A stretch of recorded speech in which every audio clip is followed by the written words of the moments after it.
Jamaah salat Jumat yang dirahmati Allah Subhanahu wa taala. Tidak terasa kita sudah berada di bulan Sya'ban 1447 Hijriah.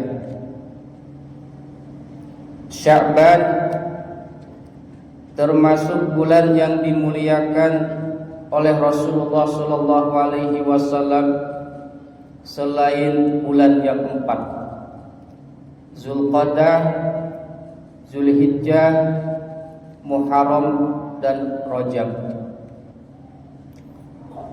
Salah satu cara Rasulullah sallallahu alaihi wasallam memuliakan bulan Sya'ban adalah Rasulullah sallallahu alaihi wasallam banyak berpuasa sunnah di bulan Sya'ban ini.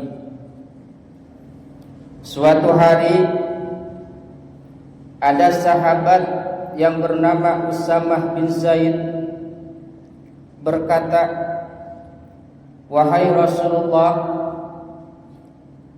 aku tidak pernah melihat engkau berpuasa sebagaimana engkau berpuasa pada bulan Sya'ban." Kemudian Rasulullah SAW menjawab, bulan Sya'ban adalah bulan yang sering dilupakan oleh kebanyakan orang. Kenapa? Karena letaknya antara bulan Rajab dan bulan Ramadan. Bulan Sya'ban adalah bulan diangkatnya amal-amal seseorang. Karena itu kata Nabi, aku menginginkan pada saat diangkat amalku, aku dalam keadaan berpuasa. Hadis riwayat Nasa'i. Saudara-saudaraku yang dirahmati Allah Subhanahu wa taala, kata Sya'ban juga berasal dari kata syi'ab, bisa dimaknai sebagai jalan setapak menuju puncak. Artinya apa? Artinya bulan Sya'ban adalah bulan persiapan yang disediakan Allah Subhanahu wa taala kepada hambanya untuk menapaki dan menjelajahi keimanannya sebagai persiapan menghadapi puncak bulan Ramadan.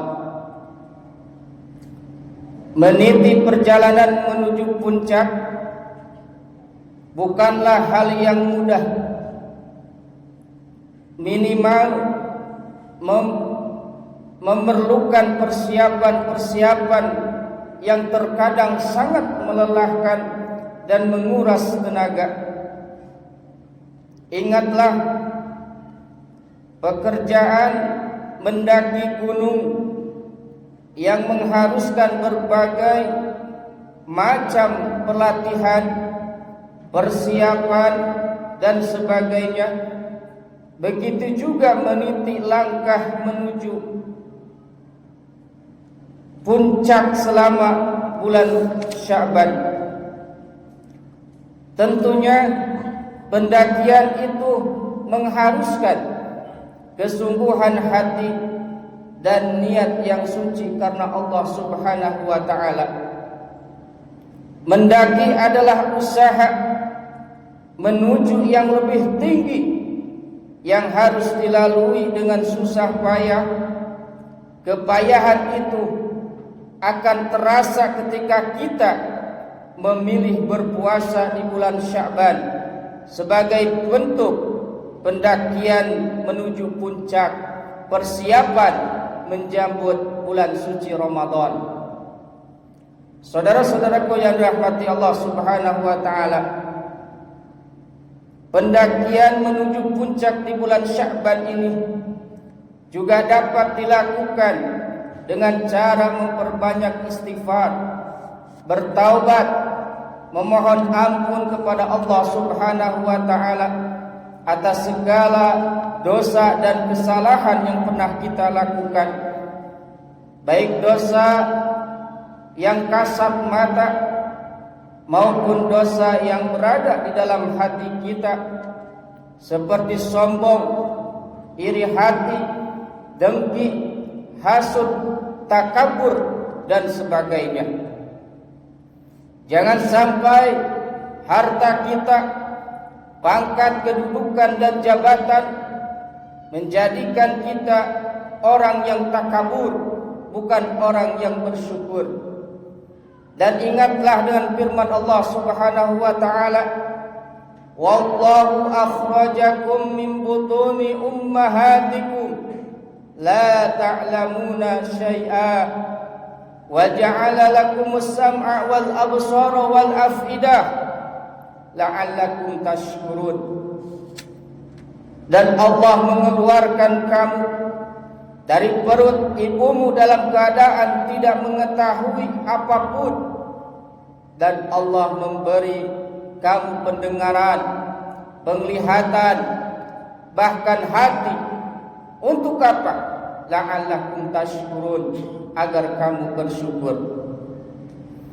Bukankah ayat tersebut seolah mewajibkan manusia agar selalu ingat dan sadar bahwa berbagai anugerah kita di dunia ini, baik itu jabatan, kekayaan, kekuatan, kepandaian, dan sebagainya, semuanya adalah pemberian dari Allah Subhanahu wa taala, dan manusia pada awalnya tidak mengerti satu apapun.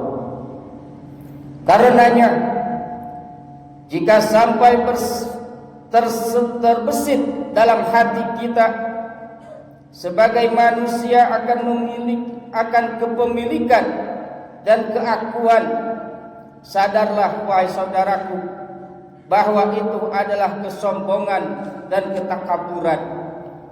Dengan demikian, wajiblah setiap manusia itu selalu bersujud, berbakti, taat, tunduk patuh kepada Allah Subhanahu wa taala setiap saat, setiap waktu.